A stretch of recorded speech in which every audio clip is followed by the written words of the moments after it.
ሰላም ሰላም፣ እንዴት አላችሁ? እግዚአብሔር የተመሰገነ ይሁን። እኔ ከእናንተ ናፍቆት በስተቀር እስካሁን ባለሁበት ደህና ነኝ።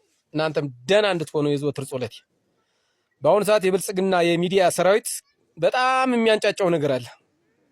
እልም ያለ ውሸት ይንቀዳዳ እድሜ ልኩ እንዲቀደድም።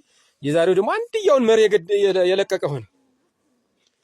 ስለ ማስረሻ ሰጥ አድርጌ ማለት ነው። ማስረሻ ማለት ድሮ የብልጽግና አየር ኃይል ውስጥ አካባቢ የሚሰራ ግለሰብ የነበረ ነው። ከዛ ብልጽግና ከስራ ሲያባረረው በራሱ በግል ስራው የቆየ ግለሰብ ነው። ከዛ በኋላ ፋኖ ሲመሰረት ደግሞ ብልጽግናን ለማጥቃት አለና ከፋኖ ጋር ገባ። ፋኖ ጋር ደግሞ ተወሰነ ጎጃም ውስጥ ሲያወካ ቆየ። እና አርበኛ ዘመነ ካሴ ነቁበትና አጥርፈው በስናይፐር ጥይት አጥርፈው አባይን አሻግረው ሰደዱት። እነ ሻለቃ ዝናቡ እነ ጠበቃ አስረስ ማረ እነ ማረሸት አባረሩት። የብልጽግና ዋና ደጋፊ መሆኑ ሲታወቅበት ከዚህ ሁለት አጃቢዎችን ይዞ ሰሜን ሸዋ ጋር ከሸዋች ጋር ተደነበ። ሸዋችንም እንደዚህ ሲያምሳቸው ቆየ። ያው ብልጽግና ጋር ቀድሞም ስለነበረ እዛ ያደገበት ቤት ስለነበረ ሸዋ ጋም እንደዚህ ሲበጠብጥ ቆየ። ሸዋ ነቁበትና ሊረሽኑ ሲሉ ጠፍቶ አሳደገው ቤት ሄዶ ገባ።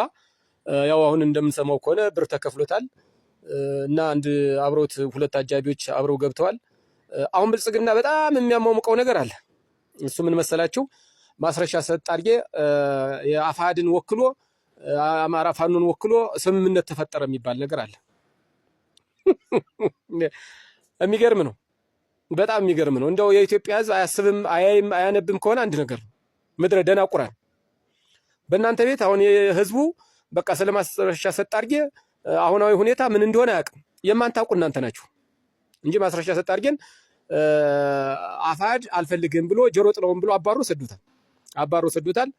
መግቢያ ሲያጣ እና የብልጽግና የላከውን መልእክት ሲጨርስ ብልጽግና ጨብጭቦ ተቀብሎታል ማለት ነው። በአሁኑ ሰዓት ከብልጽግና ጋር አብሮ ያወካል። ስለዚህ ስምምነት የሚባል ነገር የለም። እንዴት ነው አንድ ግለሰብ የአማራን ፋኖን በጠቅላላ ወክሎ ስምምነት ከብልጽግና ጋር ለዛውም ከብልጽግና ጋር ማለት ነው የሚቀመጥ? ስለዚህ እጅግ በጣም ውሸት ነው። በጣም ውሸት ነው። አይደለም ፋኖን ወክሎ ይቅርና የነበረበት ድርጅት ራሱ አፋድ ማለት ነው አፈልግም ብሎ ስለነቃበት አባሮታል። የአፋድ ችግሩ አለመረሸኑ ነው። በቃ ችግሩ አለመረሸኑ ነው እንጂ ካሁን በፊትም ብዙ ጊዜ እየበጠበጣቸው ነበር። አፋዶችን እያመሳቸው ነበር። ያው በጥቅም ጉዳይ የተያዘ እና ውስጥ ለውስጥ የብልጽግናን ስራ እየሰራ ስለነበረ እስካሁን ድረስ በማጣራት ላይም ነበሩ። አሁን ሲያጣሩ ሰደዱት። ስለዚህ እነሱ ትንሽ ያጠፉት ነገር ምንድነው? ግንባሩን ቢሉት ነው በቀይ ጥይት የሁሉ ነገር አይመጣም ነበር። ስለዚህ ከብልጽግና እንደሚያወራው ስምምነት ተደረገ ቀባጥሶስ የሚባል በጣም የሚያሳፍር ነውር ሆዳም ምንም ሌላውን ህዝብ መናቅ ነው። ይሄ ራሱ ህዝቡን መናቅ ነው። እንዴት አንድ ግለሰብ ከድርጅት የተባረረ ግለሰብ እንዴት ሆኖ ነው ውል የሚይዝ ከስምምነት የሚፈጽም የሚለውን ህዝቡ ራሱ ያውቀዋል። አመራሮቻችን ደግሞ የአማራን ፋኖ የሚመሩት አመራሮች ደግሞ የታወቁ ናቸው። አፋር ደግሞ በዚህ መግለጫ ሰጥቷል። አስረስ ማን ነው ይሄ ሰውዬ አባርሬዋለሁ ብሎ አፋድ መግለጫ ሰጥቷል።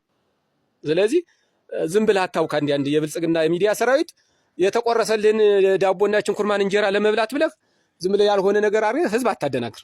በነገራችን ላይ ህዝቡ የሚደናገር አይደለም።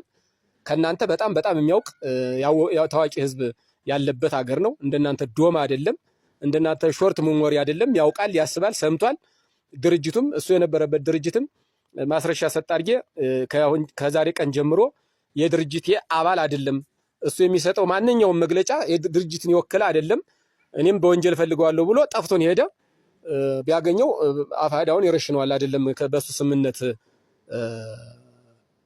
ሊፈጽም ቀርቶ ማለት ነው። ስለዚህ የምታወሩት ወሬ ውሸት ነው። ከሀቅ የራቀ ውሸት ነው። የኢትዮጵያ ህዝብ በዚህ መቼም አይደናገርም ብዬ አስባለሁኝ። ከተደናገርም በቀጣይ እውነቱ ስለሚታወቅ ብዙም ለጊዜው በቂ ለ1 ሰዓት ለ2 ሰዓት ልትፈክሩ ትችላላችሁ። አሁን ጠቅላላ ሚዲያው በቃ ተስማማ ታፋድ ጋር ተደረገ ምናምን ወሬ እልም ያለ ወሬ ማለት ነው። እልም ያለ ወሬ ስለሆነ ምንም እንዳትደናገሩ ፈልጌ ነው።